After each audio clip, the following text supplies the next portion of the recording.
Բարև, այսօր պիտի տեսնենք երկրորդ օրինաց 31-34 գլուխները,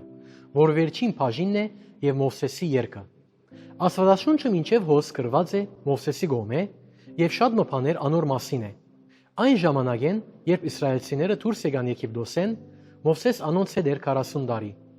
և մենք ունենք անոր կյանքին 120 տարվա արձանագրությունները։ Հիմա ան կպատրաստվի մեռնելու։ 31 մեկի մեջ երկու բան կսվի անոր մասին, ան ձեր էր, և Աստված անոր ըսած էր, որ ան պիտի չանցնի Հորդանանեն դեպի խոստացված երկիր։ Ան այլևս հիմնական և անհրաժեշտ անձը չէր, և հիմա նոր առաջնորդը պիտի ստանցնե անոր տեղ։ Սիրելիներ, այսօրվա վտանգներեն մեկը այն է, որ կարգ հավատացյալներ կգարձեն, թե իրենք անհրաժեշտ են և հիմնական։ Մեզ ոչ մեկը հիմնական է Աստծո ծրագրին համար, որովհետև Աստված կրնա իրականացնել իր ծրագիրը առանց մեզի։ Այնպես որ, երբ ժամանակը գա, մենք պետք է մեկ կողմ քաշվենք և թույլ տանք, որ Աստված ընե իր գործը։ Երրորդ համարի մեջ կտեսնենք, որ Աստված Հեսուին ընտրեց, որպեսզի Մովսեսին հաջորդե։ Եթե Մովսեսի մնար, անհավանաբար Հեսուն չընտրեր։ Հետաքրքրական է, որ 19-րդ համարին մեջ կտեսնենք երաժշտության կարևորությունը։ Տերը կպատվիրե Մովսեսին գրել երգի բառերը և զայն ժողովրդին սորվեցնել։ Երաժշտությունը մեր ուղեղներուն և սրտերուն մեջ ներթափանցելու այնպիսի միջոց ունի, որ օրենքը չունի։ Իսկ 26-րդ համարի մեջ կտեսնենք, որ օրենքի գիրքը կնմաներ մագաղաթի կամ կավե տախտակի։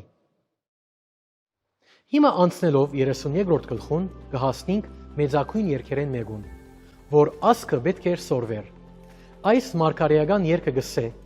որ երբ Աստված անոնց տրավ երկրի մեջ, ան կանչեց երկինքն ու երկիրը վկա ըլալու, թե ինչպիսի վիճակի մեջ կտներ անոնց։ Ետքը 700 տարի ետք Եսայայի մեջ Աստված անոնց դուրս կհանի երկրեն և ան գրգին կկանչե երկինքն ու երկիրը որպես վկաներ։ Աստված արդար էր անոնց երկրեն հանելու։ Ետքը 32 մեջ ան գսե, որ Աստծո խոսքը պետք է գա մեր սրտերուն և կյանքերուն մեջ անձրևի գաթիլներու նման։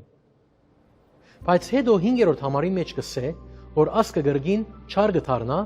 Աստծո շնորհքը ստանալեն ետք։ Եվ այս է խոդորած մարդկության պատկերը այսօր և ընդմիշտ։ 6-րդ համարը կգրկնե, որ Աստված ամբողջ մարդկության հայրն է, քանի որ ան ստեղծած է մեզ, երբ Ադամը ստեղծվեցավ, ան Աստծո որդին էր,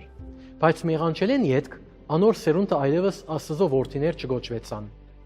Միայն անոնք, որոնք փրկված են Հիսուս Քրիստոսի հավատալու միջոցով, արու և էգ կգոչվին Աստծո որդիներ։ Հիմա 8-րդ համարը կբացահայտե, թե ինչպես Աստծո երկրային նպատակին հիման վրա կկարգավորվի ամբողջ աշխարհը երկիրներու և մարդոց սահմաններու միջոցով։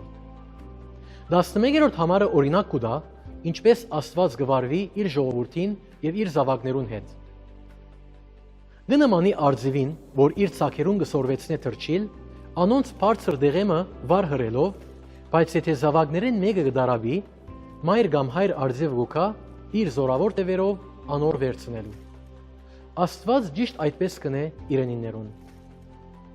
29-31 համարները ցույց կտան Աստծո գարոդը այս մարդոց, ան գուզե փրկել անոնց։ Երկին վերջին դողը կբացահայտե, որ աշխարհի ազգերը օրհնված են Իսրայելով։ 30-րդ գլխուն մեջ Մովսես կհավաքը բոլոր ցեղերը և գործնե իրենց։ 8-րդ համարը գսե, որ ասկը պիտի օրհնվի Ղևիի ցեղին միջոցով, և Հովսեփ օրհնություն պիտի ելա իր եղբայրներուն, Եփրեմի և Մանասեի միջոցով։ Ամեն ինչ որ ըսվեցավ, դարբեր ցեղերու նկատմամբ կատարվեցավ։ Վերջապես